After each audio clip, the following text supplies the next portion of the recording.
Hi, good day. My name is Joey Capisonde, a college instructor at the Pamantasan ng Lungsod ng Marikina. For this lecture, I'll be talking about research and identify the difference between thesis and research. Also, we will discuss the scientific method of research, the purposes of research, the large and fundamental goals of research, characteristics of good research.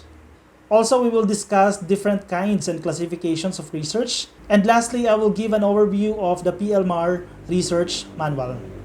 Okay, so let's begin. Let's first give the difference between research and thesis. So when we say research, it is a systematic inquiry. When you say systematic, there is a process. It entails the collection of data, documentation of critical information, and analysis and interpretation of that data. It should be in accordance with suitable methodologies set by specific professional fields and academic disciplines. So that is research. While thesis is the product of the student, it is intended to showcase the research skills and concepts learned by the students in one's discipline. Thesis is a research report that must be written in an academic manner worthy of publication. It includes substantive and organized flow of arguments with proper format and style as prescribed by the APA manual. It should have correct grammar, punctuations, and spelling. Lastly, the line of argument in a thesis is supported by evidence acquired through research. Let me share a short adage from Albert Einstein. He said, "If we knew what it was we were doing, it would not be called research." Would it? So research, it's not an easy job. It is systematic, so you need to go through a process. So research, as I have mentioned in my previous classes, it should create new knowledge. Since your discipline is about communication, let's talk about communication research. Communication research is still exploratory, meaning to say we are continually developing new and more sophisticated methods of understanding how and why humans communicate. According to Bobby et al., researching something as complex as human communication can be an exercise of creativity, an exercise of patience, and an exercise of failure. Communication research, while relatively new in many aspects as compared to other disciplines, should still follow several basic principles to be effective. Similar to other types of research, communication research should be systematic, meaning to say it follows a certain procedure. It should be rational, it should be self-correcting, it should be self-reflexive, and creative to be of use. Other scholars define research as systematic and refined technique of thinking. As you will notice, the word systematic is repeatedly mentioned in the definition. So do not forget, when you conduct research, it should be systematic. You follow a certain procedure. It should be step by step. Research employs specialized tools, meaning to say, we will use some tools in measuring one's opinion. We will elaborate that on our future lecture. Research uses instruments and procedures in order to obtain a more adequate solution of a problem that would be possible under ordinary means. One of the characteristics of good research is that it is systematic. It follows the scientific method of research, which includes the following sequential steps. When you say sequential steps, you need to begin with the first step and so on and so forth. So let's begin with the scientific method of research. First, you need to determine the problem. You need to identify what is the problem. Is there a problem with a certain phenomenon? Okay, think of it. After that, you try to form a hypothesis or what we call the educated guess, though some disciplines do not require forming a hypothesis. Later on, you conduct your library research. In our case, since we currently have the community quarantine, we can do the library research online. The next step is designing your study. You select what methodologies are you going to use. And then you need to develop your instruments for collecting data. Once you have the instrument, you start with your collection of data.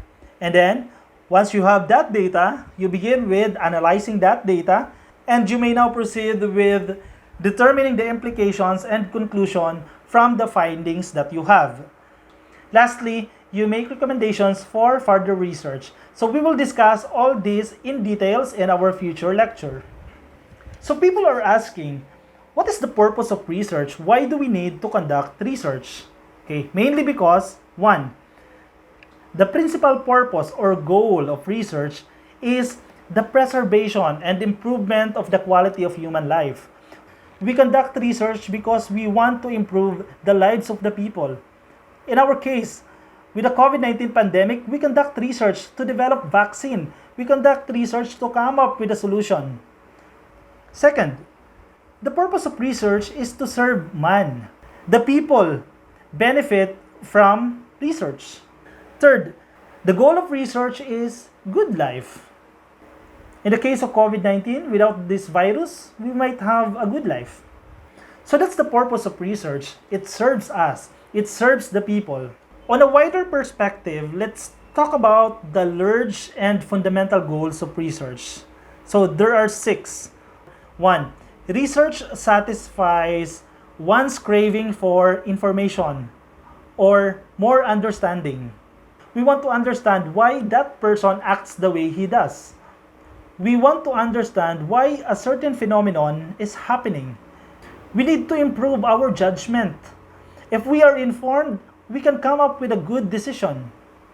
Since research gives us new knowledge, it gives us new information, and knowledge is power, it gives us power. It makes our lives easier to relieve suffering.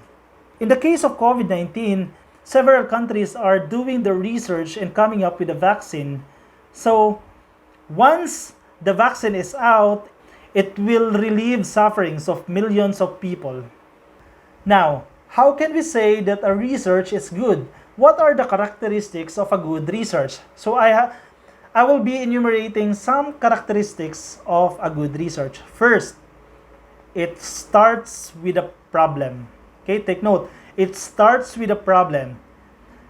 Collects data or facts, analyzes that critically. Take note, you should analyze your data critically and reaches decisions based on the actual evidence. Okay, as we have mentioned earlier, since research is systematic, it should follow a certain procedure. Another characteristic of good research, it involves original work. It should be original. You should be the one doing it. It is not plagiarized. It is not from the internet. Next, it evolves from a genuine, from a true desire to know rather than to prove something. Seeking to know not only what, but how. And measurement is therefore a central feature of it. Okay, another characteristic of good research. Research gathers new knowledge. Okay, take note, it should be new. New knowledge or data from primary or first-hand sources. It should be original. Next, research is expert. Systematic. I keep on mentioning the word systematic because research is systematic. You need to keep that in mind, that it should be systematic. It follows a certain procedure. Research is accurate investigation. It should be accurate. Research is logical. Research is objective. You need to veer away from your biases. We need to apply every possible steps to verify the collected data. In doing research, we need to eliminate personal feelings and preferences. Research is carefully recorded and reported. So we have several kinds or classifications of research. So we'll discuss the first 3 or the most common kinds of research. First is quantitative research. So what is quantitative research?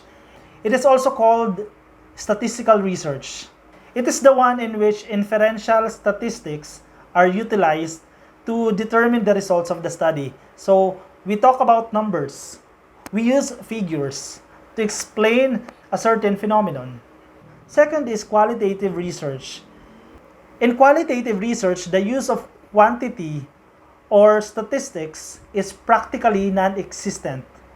Okay? See the difference? Qualitative research is specifically true in anthropological studies, where description is usually used. See the keyword? Description. So we use description. We describe things. Okay?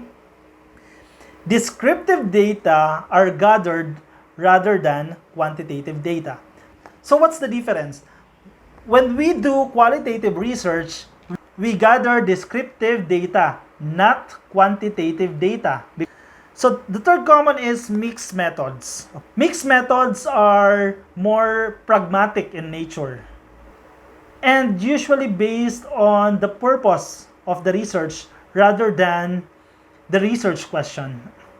Mixed method is used when quantitative data needs qualitative data and vice versa. In short, it quantizes qualitative data and qualitizes quantitative data. Just to recap, we have three common types or classifications of research. First is quantitative research, second is qualitative research, and the third one is mixed methods. The first three kinds or classifications of research that I have mentioned are according to content. This time, we have different kinds and classifications of research according to time element. So see, from content, now we proceed with the time element. We have three. First, historical data. Historical data describes what was. Okay, previous events. Descriptive research. Descriptive research describes what is currently happening, current situations, while experimental research describes what will be. Before we end, let me first give you an overview of the PLMAR research manual. Other universities, they have their own.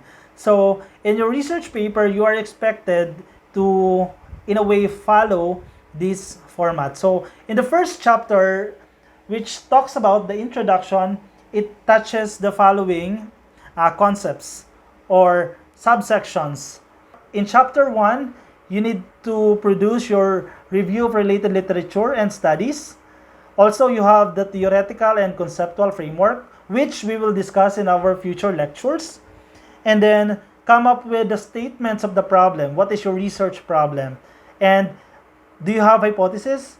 Though it is optional, as I have mentioned before. Other disciplines do not require hypothesis. And then mention the limitations of the study and what is the significance of the study. Who will benefit from your research? Okay, in the second chapter, which talks about the method, it focuses on the research design. What research design are you going to use in doing your research? Okay, you identify your participants and your sampling technique. What instruments are you going to use? Talks about your data gathering procedures and your data analysis. So in this course, we will focus on the first two chapters. As I have mentioned in the introduction, we will focus on chapters 1 and 2. As we end, let me have a short recap of our lecture by re-mentioning the definition of research, because this definition is very important. This will guide you in doing your research and academic paper. So research, again, remember, it is systematic. It follows a procedure. Okay? You need to start with a step 1, then you proceed with the next step, and then so on and so forth. It should be systematic. It entails collection of data. You collect data. You document critical information. Of course, you have lots of information, but you cannot record or you cannot document all those data. Okay? You need to be critical. Identify which data are needed in your research, which data are important for your research. And then after that, you analyze. You interpret the data that you have gathered. In analyzing that data, you need to follow suitable methodologies. In our future lecture, I will talk about the methodologies that you can use in analyzing your data. Okay, I think that's it for today. I hope you learned something from my lecture. See you soon. Bye.